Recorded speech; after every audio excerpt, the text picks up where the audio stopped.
I taught my boyfriend's 8-year-old son how to cook his favorite meal, butter chicken, and sent his mom a picture of him holding the plate, but she lost it and messaged that I robbed her of his first cooking experience, and that I'm just a girlfriend trying to play family.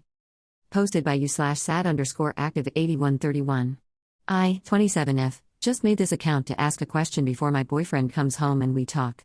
I just want to know if I crossed any boundaries and if I owe him and his ex-wife an apology. My boyfriend, 35M, and his ex-wife, 37F, share a son named Tristan. Tristan, 8M, comes to our place every other week. I recently moved in with my boyfriend after 2 years of dating. I asked Tristan what his favorite meal is. He said butter chicken, so I make sure to cook it on the night he comes to our place. Today, he was home because of a PD day, and I had the day off too to be with him. I told him, "Do you want to make it together? I'll supervise and tell you what to do.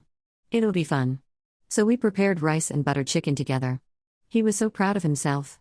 He asked me to take a picture and send it to his mom and dad while he held the plate all ready. I did, and I wrote, "Chef Tristan made his first butter chicken today." His mom lost it and messaged that I robbed her of his first cooking experience and that I'm just a girlfriend trying to play family. I said I didn't mean it that way and that I thought it was just a fun activity. I apologized. My boyfriend messaged saying I should have talked to his mom first, especially since it involved being close to the oven or cutting. I told him I did the cutting, and I truly didn't mean to insult his mom. Now Tristan has finished his meal, and I'm waiting for his dad to come home. Did I cross the line? Added later, no, it's not a cultural meal for any of us. He just really likes this meal. I wasn't my boyfriend's affair partner. Tristan's mom broke up with my boyfriend when Tristan was 1 when she met her coworker. Tristan has a half-sister from his mom's side. She is still with the guy. Update, I talked to him. Well, apparently I crossed the line because it was his favorite meal. It was supposed to be his mom's job to teach him, not me, as I was told. My boyfriend asked if I could first check with Tristan's mom first in future before doing anything. I told him there won't be a next time because I refused to do anything one-on-one with him. He thinks I'm overreacting and I should just let it go. What do I know? I'm just some girl playing family. I'm so annoyed by him being such a wuss. Relevant comments. Commenter 1. If Tristan's parents want to criticize you for taking a day off to watch their son for them and actually making that day fun, they owe you an apology. They also need to stay home with him if every first is so critically important. Let them use their own time off to watch their own son in their own way. They don't get to have it both ways. They either have you watching him and you choosing things to do, or they do it themselves. Ops response, when he has PD day and with us, my boyfriend and I take time to be with him. Commenter 2, were you taking care of him while the mom and dad were at work? If so, I would stop babysitting immediately and make that clear after this response. Ops response, it's his week with my boyfriend.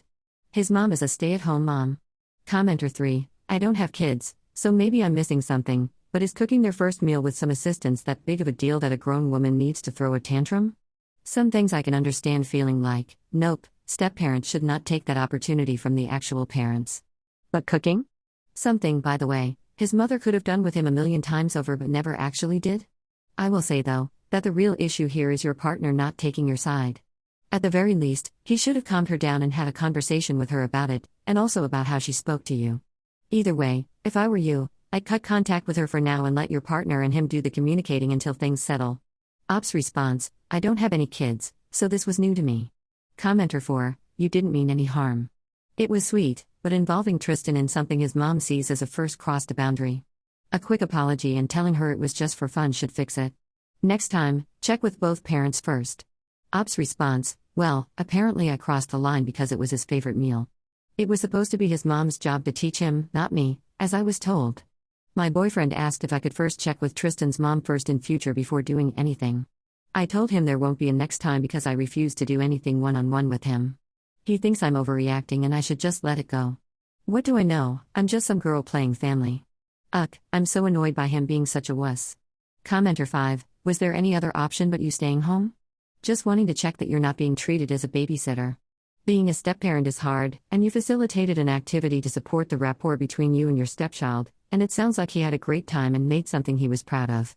Parents are in the wrong here, and how dare dad turn it on you? Ops response, he is with us until Sunday, and he came here Sunday afternoon. Today was PD. When he is here and it's a PD, his dad and I take turns to watch him.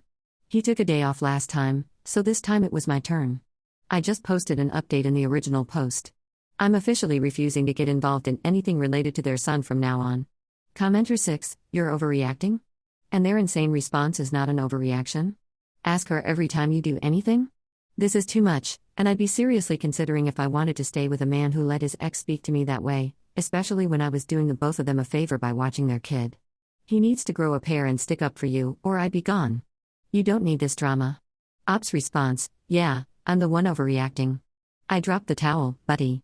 I'm not going to be involved in anything kid-related from now on. He is such a wuss. So terrified of her and thinks she can take full custody because of his work schedule. She can't. But my boyfriend thinks she can and is terrified of losing Tristan. Commenter 7: why are you calling Tristan your boyfriend's son, not your stepson? Op's response: I'm not allowed to even call him my stepson, hence I call him my boyfriend's son because we are not married. He says I'm his dad's girlfriend or calls me by my first name, and his mom told my boyfriend that I should just say he is my boyfriend's son. I'm trying to be respectful, but tonight I'm really annoyed. Commenter 8: are you going to stay with your boyfriend? Op's response: I'm currently sleeping on the couch because I'm mad at him, lol. I went to bed early, and he came acting like nothing happened and started kissing me and initiating smash. Nope. I'm mad at you. He kept saying, oh come on. No. Update, next day. I guess this is my final update. I called him on my lunch break and told him I had thought about everything, and that both he and his ex-wife owe me an apology. I explained that I was bonding with Tristan and made a meal with him after taking care of him all day, and she got mad and insulted me, and then he took her side. Then he had the audacity to come to bed and ask for intimate time. He said I was being ridiculous and immature. I told him that if I didn't hear a real apology, I wasn't coming home and we were done. He said, fine, whatever, sorry. I said that didn't sound sincere at all and asked whether he was going to ask his ex to apologize to me. He said, are you insane? No. Out of the question. I asked him if he honestly wouldn't even try to stand up for me. He said I was being unrealistic and that it wasn't like that. So I told him we were done because he wasn't even trying. Right now I'm at my best friend's house eating sushi takeout and watching Gilmore Girls reruns, lol. I'm more mad than sad. I'm not at eating ice cream and cries stage yet. I guess that's it. We're done. He's been texting saying we need to talk, but I have nothing to talk about. We're done. My best friend and I will start looking at rental places online for me after dinner. Thank you for all your feedback. Relevant comments. Commenter 1: it is better that you found out about your ex and his wacko ex before you got married to him. You dodged a bullet with both of them. I feel sorry for Tristan. If his mother was a good one, she would appreciate you trying to bond with her son. Op's response: I wonder if he would ever even marry me, or his ex-wife wouldn't allow this one either. Commenter 2: wow, just wow. Not only did he not back you, but he wanted smash afterward. The trash took itself out. The sad and tragic thing is, this is going to happen with his son with any woman in his life. The dude doesn't have a spine, and he is just a jelly. Mommy Monster is going to be in for a rude awakening, and so is he as his child gets older. Op's response: yeah, he came to our bed acting like nothing had happened, then started kissing me and initiating smash. I said get off me. He said fine, give me good intimate time at least. I slept on the couch last night. The audacity of this man. Commenter 3: the one I feel sorry for most here is Tristan. He could have had another caring adult in his life, one who actually wanted to spend time bonding with him, but his mom had to get in the way of that because she was jealous, and your ex is clearly too spineless to stand up to her. It sucks this happened, Op, but better to find out now than after getting married. I once dated a guy who had a daughter with his ex, and she came over every other weekend. He went on about how he thought I would be such a good influence in his child's life, but once we moved in together, I wasn't even afforded the respect of a roommate, let alone partner, where his daughter was concerned. I broke things off, and trust me, I have no regrets.